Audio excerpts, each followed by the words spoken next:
I love printing. I love printing. I love it. I love printing. Hey, everybody. I want to welcome you back to another session with me, Warren Werbitt, also known as the Print Whisperer. It's everywhere now. We have a great show today. I happen to have a couple of young folks with me, and I have Jake and Alex and Jake. I don't know who likes to go first. I met them because they're doing a podcast called Millennials in Print. Am I correct? Yep. Nailed it. That's us. Usually I mess it up. So, you know what, real quickly, why don't one of you could decide amongst yourselves, just who wants to tell me a little bit about the Millennials in Print podcast? For sure. Alex is usually the kickoff guy. So we're gonna give it to Alex. He's a pro at it by now. Oh God. Yeah, the kickoff guy. I should throw that on my LinkedIn. No, Millennials in Print. So what we really wanted to do with the Millennials in Print podcast was really kind of just provide a young people's millennials perspective on the industry as two guys that have been in the industry for a few years, but still, you know, not exactly the voices you're used to typically hearing in the industry, where, you know, we're two guys that are pretty new to it. And we just wanted to provide something fresh and new and different and maybe inexperienced and maybe naive at times, but at least it's something new. So that's I guess what I would say about the Millennials Print podcast. Cool. So I got to tell you, I'm just happy to see a couple of young people in this industry. I've been in it a long time. I know I don't look as old as I am, but that's because I stay out late at night and hang out with young people and relate to them. A good part of this industry, I think, is a bunch of old white lazy ass men, for lack of better wording. And if they're listening and getting upset with me, it's just too fucking bad for them. It's just nice to have, you know, young people. So let me just ask you, how did you get into print? Yeah, absolutely. So I actually, the first real job I ever had, I was a digital project manager. So about as far away from print as you could imagine. But it's a generational thing. So my dad is actually, he was into print. And so after college, I kind of joined the Arandell company and was just kind of like, okay, I'm going to use this company as kind of a stepping stone, get my feet wet, and then springboard into the next thing. And it turns out maybe I do have a little ink in my veins. And then we were actually looking for some additional marketing help. So I actually reached out to Alex, I knew was kind of available at the time. And then he kind of joined the team, and here we are 5 years later, we're still in it. So I was a free agent. Looking for a new contract. Alex, what excited you about print? Well, part of it was, as Jake had kind of mentioned, at the time, I was looking for something new and different to do. And I have known Jake for a long time. And so he was like, look, you know, if the stars don't align, you know, no hard feelings at all, but just come in, talk to me and my boss, our boss, Steve, at the time. And everything that they talked about with the industry just kind of clicked and made sense. And just the passion in their voices about it and the passion about their clients was kind of really got me going and got me interested in it. And then when I asked about the client base too, that Arandell has, and as many printers do, it was pretty shocking to me to find out that it's some of the hottest, youngest, leading brands in the country. So that's kind of really what got me going, was just kind of that name recognition and the passion that they had in the industry. Cool. And what are each of you doing within the world of print? Yeah, so in my role, I kind of manage the marketing for Arandell, so kind of our internal, external marketing. And then I'm also leading up our charge into our direct mail. So we've primarily only focused on catalog. We're opening up a new revenue stream, getting into more like self-mailer type formats. Cool. So I'm heading that up. And then I also do a lot of work on our customer side through like data management and kind of campaign management. So I'll work with first-time mailers, kind of getting them the ropes of, okay, here's what your mail file looks like, your segmentation, sort of the strategy behind successful mailing. So that's really kind of my three different focuses, I guess. Cool. Yeah, and for me, I'm more day-to-day marketing stuff. So I'm meeting with Jake and the other two on our team, Abby and Morgan, just kind of on overall marketing initiatives. But a lot of what I'm working on is just the day-to-day management of social media, our website, Any email marketing we do, it involves data sometimes it involves ad creation. It's just kind of whatever we're going for at the moment. Sometimes it's editing a podcast. So a lot of different hats. How big's the company? And I'll tell you why I'm asking that right. I'm asking people wise, and if it's public, in a roundabout just $1, and then I'll follow up. So we're about 600 when we're full staff. Yeah. So we're about 100 office, 500 production, with 3 shifts, 365. Cool. Yeah, no, the thing that I heard first when you were talking is you said you're in marketing and then you're helping in some marketing and then you got 2 other people in marketing. Yeah.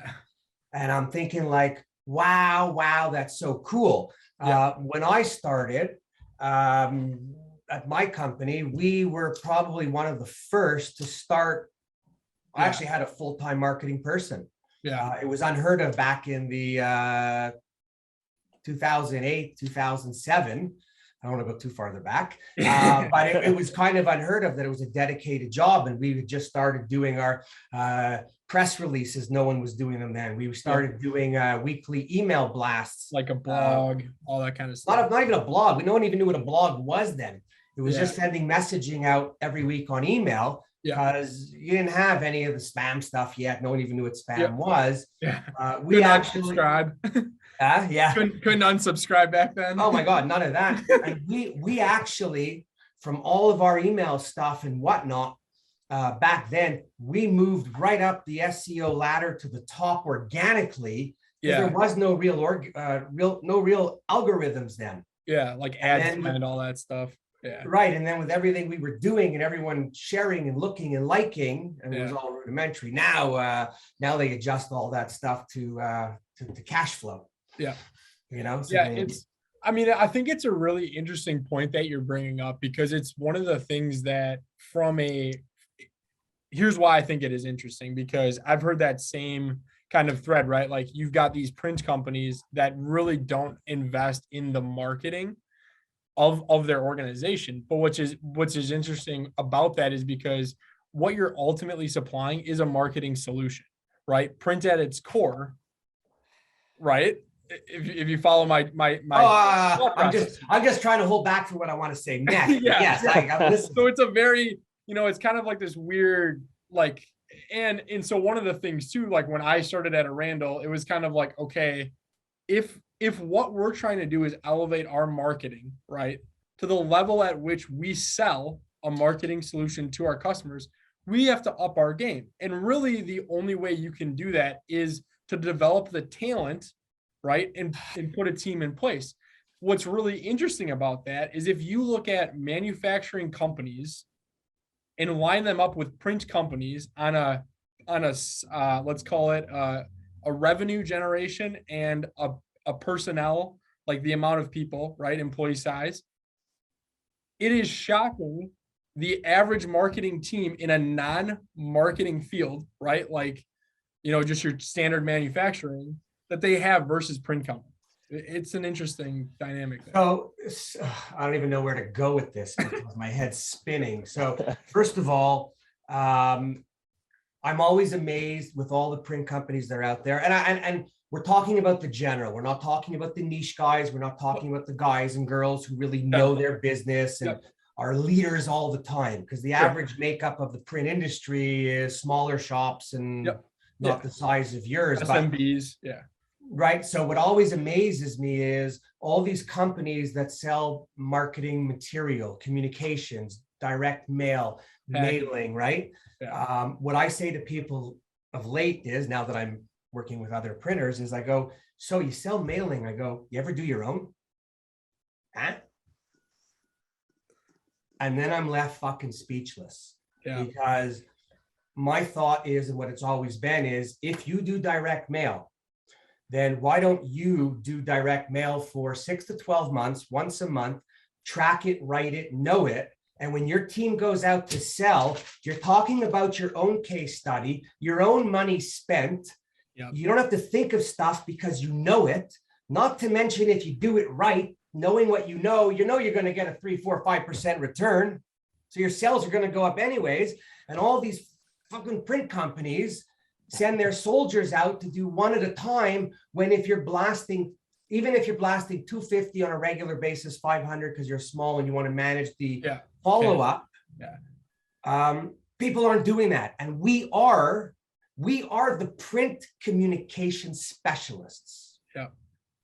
Blows my fucking mind. Or Alex, experts, right? Alex, Some would Alex, say you know what I'm experts. gonna, Alex, you know what I'm gonna say, right? I know exactly what you're gonna say. We had Say this. it. We've had this I wanna know conversation what you're so gonna many say. times. You want to talk about the initiative that kept me up at night for like years? I think in the interview process, Jake told me about this dream that he had about Arandell putting together, as we're, mostly a catalog printer, putting together a catalog, and how it had never been done by Arandell. And we turned 100 years this year. Never been done until early 2021 last year. A catalog, a brochure, a history, a something. Yeah. Right? It's like, anyway, it always amazes me. And the other thing that amazes me, and interject anytime you want, but as I talk to people, talk to companies, and I hear one company where I was talking to was saying, oh, we can't keep young people here, right? I said, you know why? I said, because you got them talking to all the old people. Yeah. I said, Jesus, I said, listen, I said, I think I'm pretty cool, like cool, whatever that means. Can hang out, drink you under the table, fish you out, whatever. But my kids who are pretty cool, my kids say to me, Dad, you think you're pretty cool. You're not as cool as you think. Yeah. And I got good kids. And I go, yeah, but your friends think I'm cool. And they go, that's not what we're talking about. But the point is, you have to connect. You have to be in.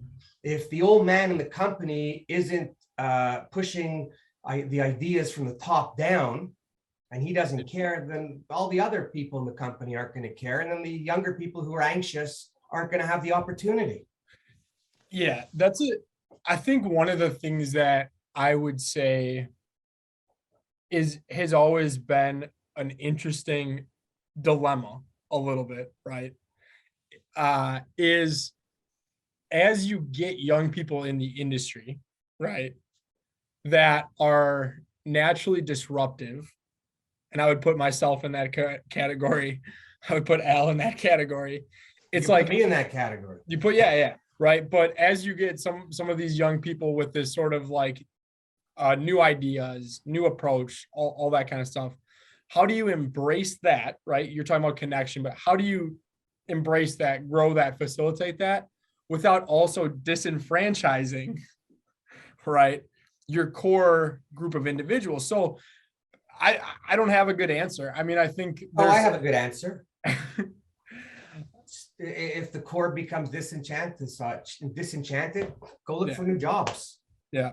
Why do we got to put up with this bullshit and accommodate, right? Look at other companies in industries that when they software, you ain't cutting it, you're gone. You're gone. Yeah. Come on, like that.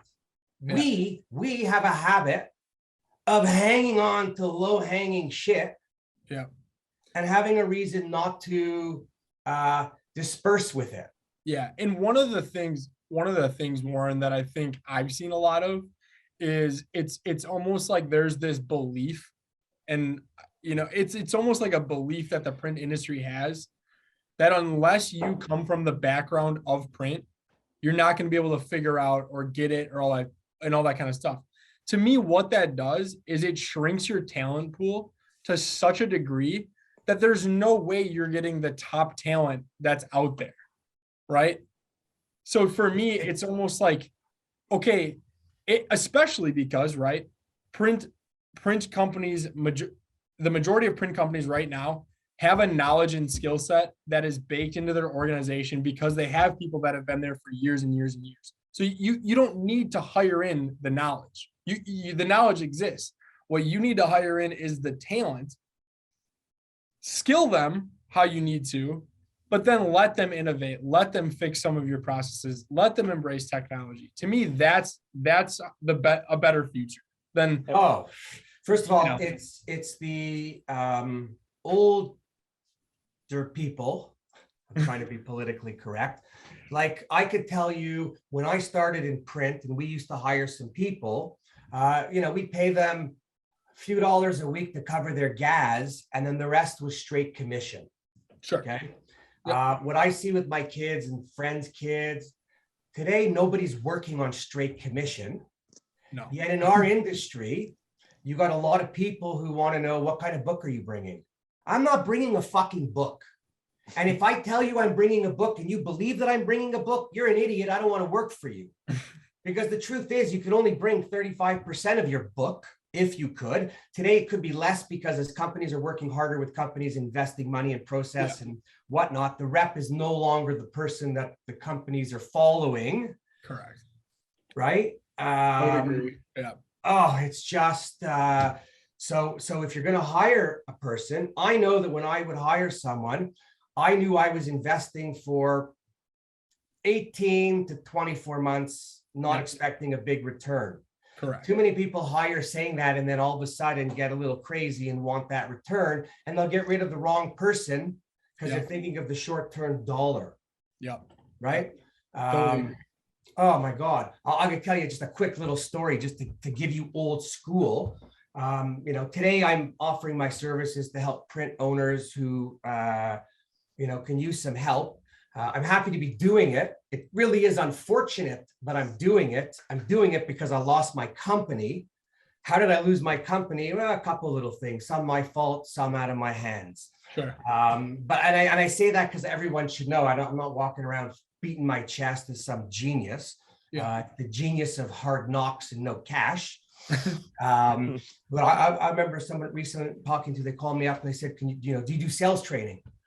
And I said, yeah, sure, no problem. How much? Gave them a number for the thing. They then phoned me back and said, do you do follow up, and will you do that with our team and everything? And I said, yeah, absolutely. And they said, how much? And I said, well, I got a different approach.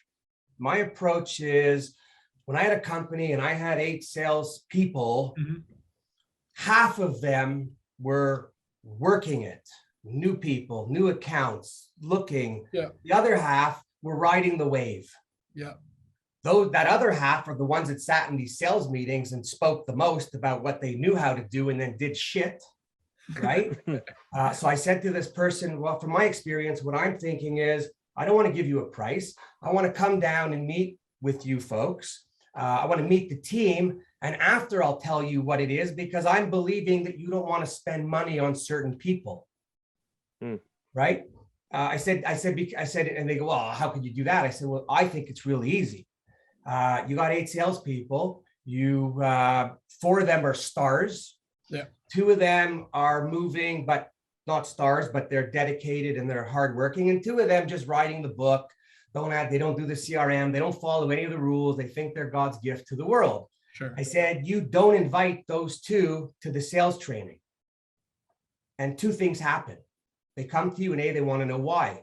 And they either say to you, and you say to them, well, you're not there because you tend to always show a lack of interest after.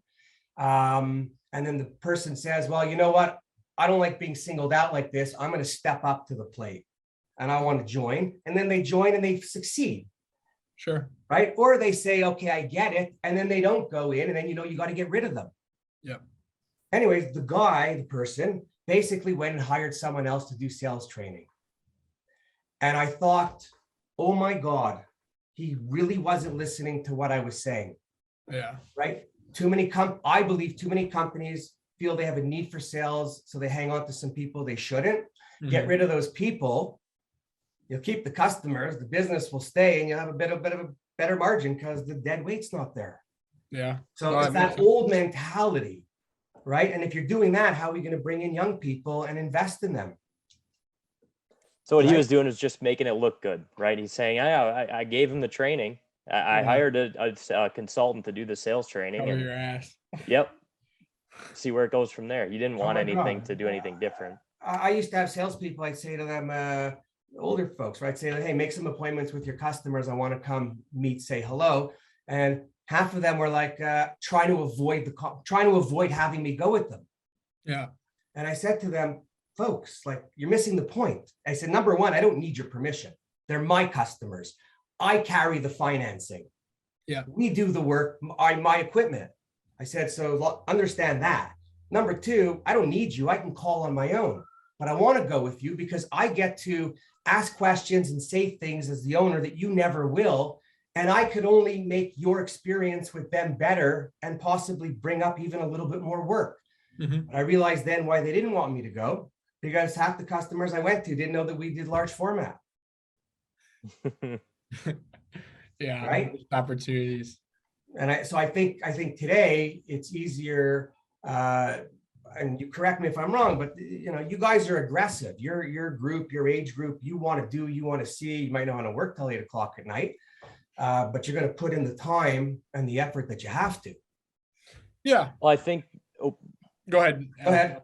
I think that touches on something too that we were kind of talking about earlier, and I don't want anything that we do or talk about to be like we're just bashing the old folks in the industry, because I think absolutely we're bashing the old folks. No, well, stop that. Stop. Time out. You go in the corner. Hold on. Wait. We are. You didn't even let me finish, Ward. But I just want to correct. I want to correct you. We are bashing them with respect. Yes. Fair. We need their knowledge. I'm saying my parents had even with when the changing of the guard, like when I was growing up, my parents were of a different generation. Yeah. Things are moving way too fast now. Yeah. I'm in tune with my kids. I get it. My parents still don't get me. Yeah. What I'm getting at though, and this is going to exist in a lot of places. I'm sure that print is no different. But in the areas that I've been in, and at least in my experience in print, I think why it's great for millennials, at least with us, is you're getting an opportunity. You're getting a spot in the lineup to begin with. And I think that's something that millennials want more than anything, is just an opportunity, because we are aggressive. We are ambitious. We want to achieve things as quickly as we can. We're going to take the fastest route, So that's kind of my point in that, is that, agreed.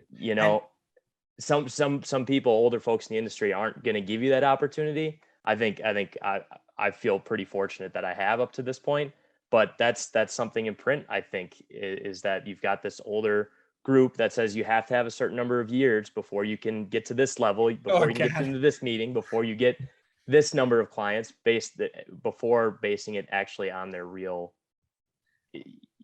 growth. The print world is pretty stuck in their ways.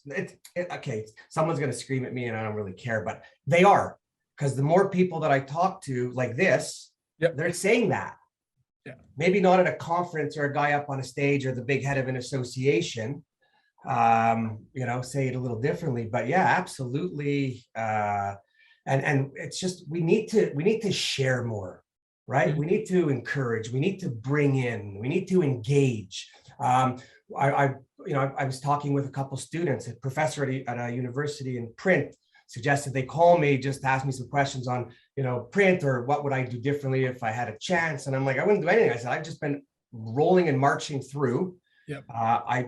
My MO is, for better or for worse, I kind of call it the way I see it, black and white. There's not a whole lot of gray. One of the things I've learned over the years is I now wear smaller shoes because it's easier to take out of my mouth when they get stuck, right? But I don't apologize. Yeah. Right? It just might be not the way I speak might not be the way someone's accustomed to. Right? But even hiring. So like in the old days, I got why people didn't want to come to print. Big machines, heavy, dirty. Everybody went home with mechanics. You couldn't get the ink out from under your fingernails. Personally, since I'm in print, I've never gotten dirty. I never really wanted to. So I did everything else, just sweep and never put my hands in a press. Yeah. But today, today we're in the digital computer age. The front of the presses have monitors that look like video games. Yeah, it's not analog anymore. Right? The presses have ink canisters. The digital presses, everything's a cartridge like at home in your home printer. There's no getting dirty anymore. The folders are fun because you're pushing the screen with the automatic preset and you're watching the stuff move around and go like this. It's actually, I think, more exciting than before. And we have more toys to engage people with if we give them the chance. Yeah, I would agree. It's not as analog as it once was. I mean, I think there's still some craftsmanship that goes along with being a good operator, being a good pressman, understanding sort of that history. But I agree from a recruitment standpoint of young talent in the industry, you're not going to go home dirty every night. It's not, as physically labor intensive. It's kind of funny. We still use the term jogger at Arandell. No one's jogging. No, you've got air joggers. Right. But it's kind of like that, it's a little bit of a misnomer, I would say. But I think it touches on something else too. It's that I think historically, if we're just talking about, like the industry as a whole, and it's such a broad industry, I'm obviously talking in broad strokes here, but it seems that the print industry was doing so well for so long that they never looked back and was like, who else do we have coming? And it seems to me like the print industry does one of the worst PR for their industry out of any industry I've ever seen. Because they don't do anything. So touch on that. I'll start. If you guys are hitting on all the stuff that I've been talking about forever. So okay. No PR. Most print companies don't even do PR and print for themselves. Correct. What I used to do, and I keep saying but it was my idea. I wanted to have samples of everything we did all the time because I wanted to give those samples to the salespeople to go out and have a reason to talk to the customer. Don't ask for an order. If you're in a relationship and you're talking with the customer, you're top of mind. Yep. Okay. The only reason you have to ask to quote something is because you haven't been around for them to remember to call you. Yeah. Right. Yep. So I think from my perspective, one of the big things too that I would say, and I think this is part of the motivation why, we wanted to get into podcasts, we wanted to do some stuff, we wanted to get Arandell much more visible on social media, improve those efforts, is for you to keep as an industry talking in the same mediums that young people aren't, you're already missing. You're already missing because you're not going to where the people that you want to get in the industry are. And I can't tell you how many times I've gone to print conferences, right? Print conferences, right? You know which ones they are. I'm not going to sit and list them. And they have a millennial. No. Let's list them because if we don't list them, people are, see, this is part of the problem. Sure. And I'm not calling you out, but by people not wanting to say who, what, how, and when, and why, then it remains hidden. Why brush it under the rug? Sure. The last Printing United conference I went to for printing, in Dallas, wherever it was. Yeah. I thought I was walking into a promotional show. I'm not in the promotional business. I want equipment. I want machines. That's what I'm used to. Yeah. But there was more T-shirt makers, printers, and I was like, to me, that was like the worst print show I ever went to. And I'm not knocking Printing United or anything, right? I just don't know what people are actually thinking. Yeah, and what I would say is, it seems like every print industry I go to, in every print industry event I've ever been to, right, in my career. So I've been in the industry 5 years now, right? It seems like there's this kind of common theme or question that at some point in the time there, right, gets brought up, and it's like these freaking millennials, right? They're driving us crazy. Like, what do they want? So, okay, we're gonna do a millennial panel. There's no millennials on the panel. So I'm sitting in the audience as a millennial going, you, the oldest from me, are telling me what I want. Like, they're in the industry. We exist. We're out there. So it's like, man, how do we solve this young people problem? But then the people that are trying to solve the problem aren't the right people. Like, if you wanted millennials, you should be talking to millennials about, it's like, what the hell do you guys want? And we tell you, we want upward mobility. We want to be paid based on performance. We want to be a seat at the table. Like, we want Happy Friday at 4:00. Bring in some beer before we go home and have some friendship going on. Yeah. We want relationships, right? It's not this crystal ball, but yet the print industry takes it like, we don't know what they want. It's impossible. They're not satisfied. And you're just wait a second. It's kind of funny because a lot of other industry have looked at the technology industries, you know, the Apples, the Googles, the whatever, all the other software companies on what they do when they bring in people. Yeah. Right. Because they're attracting a lot of people, not so much for the money. I mean, everyone likes the money. There's an element of that. But it's the element of intrinsic. it's goofy Fridays. Everyone leave your car at home. We'll arrange for you to get home because we're having beer from 4 to 6. Yeah. Or they're creating group feeling, right? Yep. I was like that. We could have beer every day at the end of the day. But others haven't figured it out yet. No. You know, people don't want to just come to work and run to go home. No. Right? We put at my place, we had put, when we moved, I put a ping pong table in the lunchroom, right? Mm-hmm. People wouldn't leave after work because they're playing ping pong till 7 o'clock. Maybe they didn't really want to go home. I don't know, but that's not the point. Another conversation. Right. But you have to make the efforts. You have to try. And I find that we don't get a lot of that. We get a few companies, but for the most part. So let me ask you, do you like being referred to as millennials? I could care less. Does it mean anything? Like, you know, you can easily be saying, hey, dickhead. Well, I think it's just how they classify like our age group, you know. Well, okay, so I don't think so. I think with the classification of the age group comes all the negative shit that goes with it. Sure. And that's why I don't like millennials, generation. And now they're trying, you know what? First of all, who comes up with these names? They should have a contest. Google should have a contest online where people could, what do we want to call the next generation? Yeah. Right? And then have a vote. And it shouldn't be people that are out of like 3 generations out that are allowed to comment. Yeah. That's fair. I mean, it's Gen Z now, but I think you touch on something interesting. And I think, you know, every new generation, the generations above them, when they first are introduced, think worse of them. And then it slowly changes because there's a new generation to talk shit about. Right. So like right now it's Gen Z. Oh, they're even lazier and they're even all this. And they're way more on their phones, which isn't a terrible thing always. But so I think it's changing a little bit where millennials, I think there probably still is some stigma that people associate with them. But I think more so, at least from my perspective, is people have an understanding and they found a new generation to talk crap about. And we're so ingrained in the workforce at this point that it's the Gen Xers above us, you know? Do you look at Gen Z and think negative stuff? No, or is it's just the next group? I mean, when I saw the Tide Pods getting eaten, yeah, of course, I thought that was a little insane of the younger generation, but no, I mean, it's just different, you know. Doing beer pong till it's out of control is not exactly much better either. Let me say, right? I subscribe much more, for better or for worse, to the Gary Vaynerchuk side of things, where he's like, look, you know, that's how they operate. We got to adjust to them, not the other way around. I look at it this way.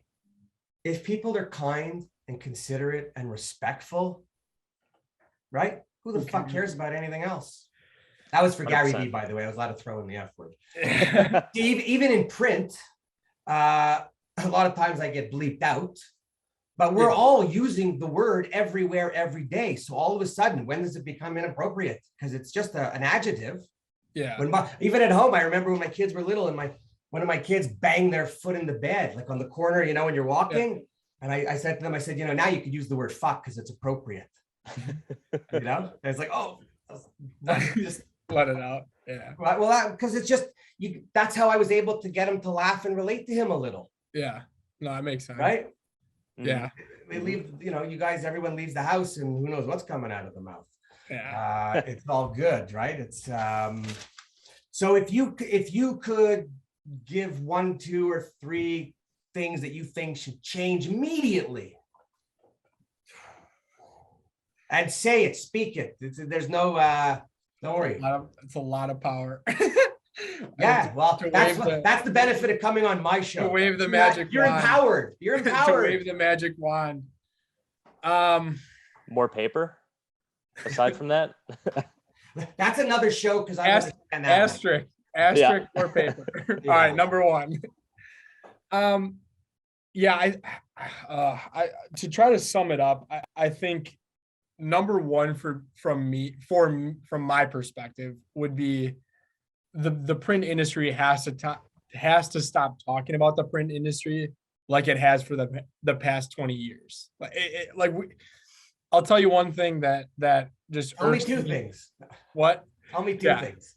Well, I'll tell you two things. So Okay. one thing that just has grinded my gears since the moment I started in the print industry is this notion of like, print's not dead. Print's not dead. Print's not dead. Hey, print's not dead. Hey, print's not dead. Hey, print's not dead. Do you know what every other industry thinks when they hear the same "print is not dead" slogan? Print is dead. Print is dead.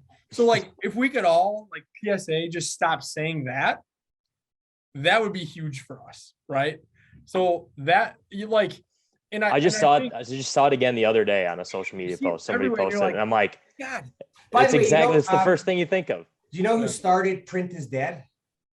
Who? If I'm correct, and I do that with the asterisks because I was the other day, but it was the big tech companies like the Googles and the Apples and the whatever, because of the paperless and all that other stuff. Yeah. Paperless, I could barely write when I have to have a letter and put my signature on, I could barely get the line where my signature goes on. It's 2 pieces of paper because I can adjust the margins. I'm wasting more paper than I ever have in my life, but it's recyclable. It's okay. And I'm buying recycled paper. Yeah. So, right? Yeah, I mean, well, and so, okay. And that's a good point. And I think it's worth addressing that point is like, if you ask any savvy marketer in today's environment, they're using an omni-channel strategy, which involves digital and paper together, traditional mediums, right? So like, we don't have to keep saying print's not dead. Everyone fucking knows it's not dead. I just F-worded on it. So we're going. Clipping but that. That's the truth. So like, why do we keep addressing it? Why do we keep like going against it? Just stop. We're good. Everyone's got it, right? So my thing is like, it's the old people.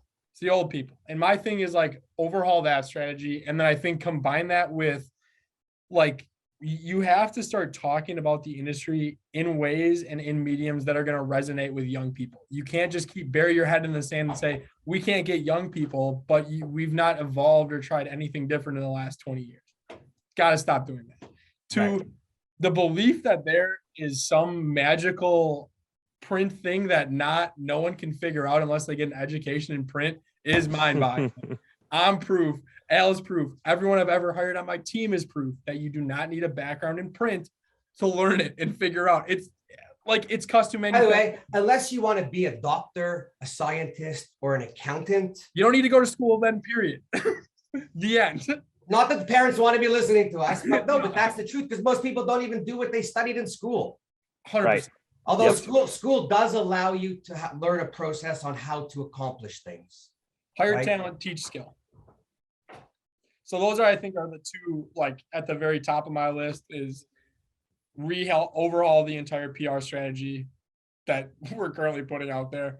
And then 2, I think you got to hire talent, train skill. And I think you'd be worlds ahead of where you are. Because ultimately it comes down to people, right? No, I mean, it is only about the people. Because people make the machines, people operate the machines, right? Yeah. And I think any level of innovation, it requires certain people, it requires a certain culture. And, look at any study, whatever you want. I mean, it's all going to center around the people. So until the print industry figures out how to get the right people in the right organizations and then let them innovate the hell out of it and rebuild it and get rid of the old ways, embrace the technology. I mean, it just is all a domino effect in my mind. And it starts with, okay, stop with our current PR strategy, bring in the young people. Yeah, the talented young people. Don't send an old guy to do recruiting of people. No. Right? Make sure that the person's superior is more in tune with them and their understanding of where they are in life than a grandparent. 100%. Right? Yeah. Like it's all those little things. Yeah. Totally. And you got to be a little bit flexible in your thinking, because actually you have to be flexible in your thinking today because the world has changed, not because of print. Correct. Right. I 100% agree with that statement. And these phones are not going anywhere. I hate them. I love them and I hate them. Yep. Love hate. Right? Listen, my own kids, I text them. It's to be 3 days before they return a call. And then when they try calling me and I don't answer, they're like, where were you? I'm like, hey, the phone was dead. The battery was dead. It was turned off. I didn't see. I go, but John, you had the phone in your hand when I texted you. You looked at it and said, later. Yeah. All you have to do is say, okay, later. And then at least I know you're breathing. Yeah. Alex, did you have anything? You could change one thing, magic wand it. Yeah, no, I think both of your points made a lot of sense, and I think this kind of piggybacks off both of those. But just continuing to have more opportunities across the board. I mean, careers wise, and opportunities to speak to the industry as a whole, whether that's speaking engagements like we kind of talked about already. I think it's starting to change, and you know, again, not tooting our own horn, but I definitely see it within our organization. Nothing wrong with tooting your horn, by the way. True. No, marketing. Because if you're doing a good job, if you're doing a good job, be proud about it. Not only, you should also be acknowledged for it. But the last thing you should do is feel that you got to cover something up and not feel so boisterous about it. Right. But yeah. Again, I think more opportunities across the board, because that's what's going to keep young people, especially in the industry.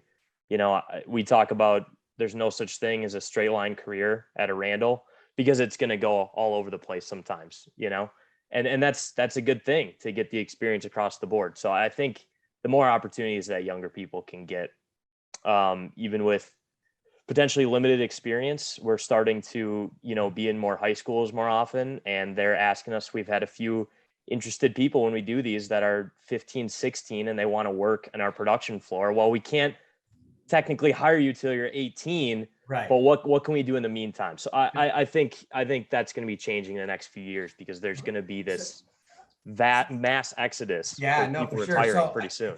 You mentioned like the kids. So there was a vocational school or a training school that was around us, and every year I used to have. They called me up once and they said, could they bring students over? Sure. That they were doing, and I always said sure. And they'd bring over students, and they would bring, and then we would break it into groups of 4, and I would take 3 other people to do like the tour around and about.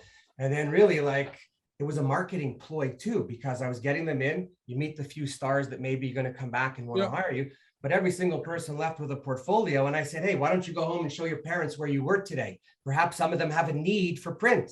Yep. And then I remember speaking at one university to business class, and in the class I said whatever, and one person put their hand up and said, I think my father deals with you. And I was like, oh my God, that's so nice. That's full circle. So even when I want to do good, I'm selfishly selling the company and our services subliminally. Yeah. I mean, I don't know if it's subliminal, but sounds good. Like, you know what? So it's a never-ending treadmill. You're just going and you're moving. One of the things I think that like is a completely underutilized asset, and I would say it just about the most printers, is it's like really cool. Like, because here's what I think happens is, if you're a non-print person, right? Like, say you like all you've ever dealt with is like copiers, right? At a certain point, or like a desktop printer. When you're like, oh, you're in print, like, what does that mean? Your mind isn't going to giant equipment, moving parts, forklifts, fork trucks, rolls of paper, all these elements. And so like every time you take someone, and I've experienced it a lot, taking someone into a print facility for the first Walk time, them on the machine. It's like they blows their mind. They're like, we had no idea. And then it's just, you know, like, it's cool because the scale of it, I think, is really cool. Well, never mind the scale even. White piece of paper, well, green, goes in. Yeah. Out comes image, emotion, feeling, color, touch. You could even put smell. Yeah. Right. I remember when we got the big KBA, we did 56-inch posters, and we did big green apples, and I did Granny Apple green smell from Centisphere in Vermont. Oh, nice. We delivered those posters. A year later, they're still up on people's walls, and the offices are still smelling apple. Right. We used to do anything. It's just print is feeling, it's emotion, it's excitement. Yeah. So when we're going into places, we got to feel it and do it. Mm-hmm. I've been to meetings where you put a soft touch on the table, a sample, and the whole meeting, the person sitting there just touching it. Always. And I'm like, dude, you're going to wear it out. Oh, I'm sorry. I said, no, it's okay. Just I'm liking that you're loving the feel of the soft touch, whatever lamination UV it is, right?